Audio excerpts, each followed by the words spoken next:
తీసుకోవాలని ఆలోచిస్తే ప్రజలు ఎవరు తెలివి తక్కువలు కాదు, అర్థం తెలివైన వాళ్ళు. అందుకే బుద్ధి చెప్పి జాగ్రత్త ఇంట్లో కూర్చుని పెట్టారు. అలాగే ప్రజలు కూడా గమనిస్తున్నారు.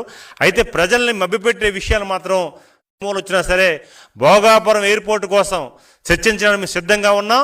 ఎవరు ఏ టైంలో ఏ పర్మిషన్లు వచ్చాయి, ఎన్ని నిధులు అయ్యాయి, ఎవరు ఆటంకం కలిగించారో అవి చర్చించుకోవడం సిద్ధంగా ఉన్నాం. మీ ప్రాంతం మీ పులివెందులు రమ్మని మేము వస్తాం, మాకేమి ఇబ్బంది లేదు. నేనే కాదు, మా ఉత్తరాంధ్రలో ఏ పౌరుడైనా వస్తాడు, సామాన్య పౌరుడైనా వస్తాడు. ఈరోజు రైతు వస్తాడు, పారిశ్రామికవేత్త వస్తాడు, చదువుకున్న వ్యక్తి వస్తాడు, ఉపాధ్యాయుడు వస్తాడు, ప్రతి ఒక్కడు వస్తారు. ఎందుకంటే భోగాపురం ఎయిర్పోర్ట్ని నిర్మాణం చేసింది చంద్రబాబు నాయుడు గారి విషయాన్ని ప్రతి ఒక్కరు తెలుసు. ఆ కష్టఫలం, ఆ విజనరీ ఈరోజు మంచి ఫలితాలు వస్తున్నాయి. అందుకే చాలామంది ఈరోజు ఢిల్లీ నుంచి కూడా ఇతర ప్రాంతాల నుంచి కూడా చాలామంది పారిశ్రామికవేత్తలు చెప్తున్నారు ఖచ్చితంగా మేము భోగాపురానికి ఇండస్ట్రీలతో వస్తామని చెప్పేసి. ఇప్పటికే చాలామంది ఒక పండగ వాతావరణం అయింది. మా ఉత్తరాంధ్ర ప్రజానీకం సంబరాలు చేసుకుంటున్నారు.